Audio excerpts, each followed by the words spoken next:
Oh, hey there.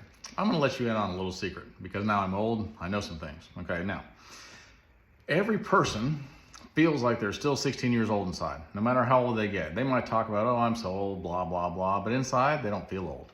Not until they look in the mirror or try to stand up after sitting down for too long, looking at memes on the toilet or whatever.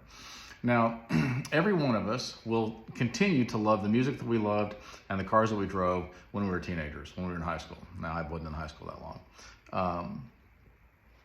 And no matter how old we get, if we live to be 100, we're still children of God. In comparison to eternity, we're nothing. We're like infants. And a lot of people lose their childhood. I remember I used to think, like, I don't want to be a mean old man, right? I don't. But then over time, I started observing and I noticed that mean old men were mean young men, and they just got older. They've always been mean. Now, some of them change, some of them get bitter for whatever in the world reason. But also, kind old men were kind young men. And I want to be that guy.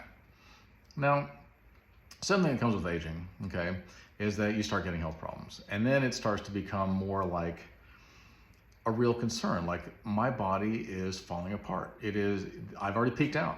And at this point, it's just downhill, and I'm going to lose more and more abilities. And that can be very depressing, and it can be very daunting, because then you start to look and you look at other people and you go, I don't want to lose my looks. I don't want to lose my ability to hear and see and walk and, go to the bathroom by myself and all the things that come with aging.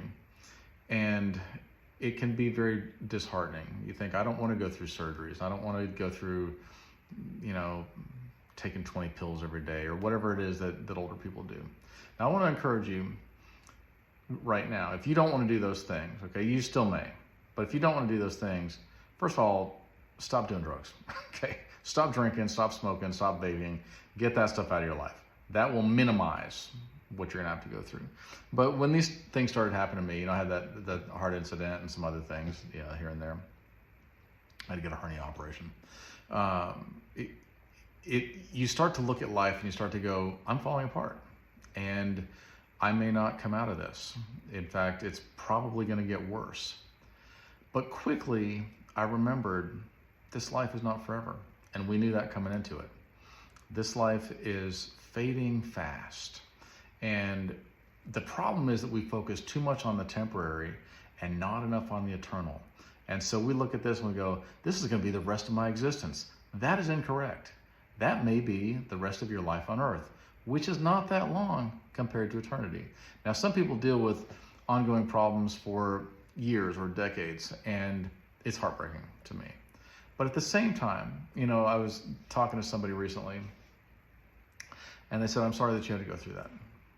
And I was like, if we're being honest, I'm a better person because I went through that. I'm a better person because I went through that pain, because I went through that struggle, because kind and compassionate people have been through a lot of pain. And they know what pain feels like, and so they don't want other people to have to go through that, and so they're kind to them. And when something bad happens, they don't have to be told, hey, go help that person, because you know what it feels like, and you're like, I'm gonna be there for you, because nobody was there for me. Or maybe they were. In my case, a lot of times people were there for me, and then I realized like how selfish I had been, that I hadn't been there for other people, and it made me want to help more people more often. It made me have a more tender heart towards people. And I think that, we are like gold that's been refined in the fire 7 times. That's what God says. And oftentimes that refining is a refining of fire. It's a trial. And so if you're going through hard times, which, let's be honest, most of us are, and if you are facing health problems or other crises that seem insurmountable, just take heart in the fact that this is not forever. Let this make you better and not bitter. Choose to be a kind old person by being a kind young person while you have the chance. Love you guys.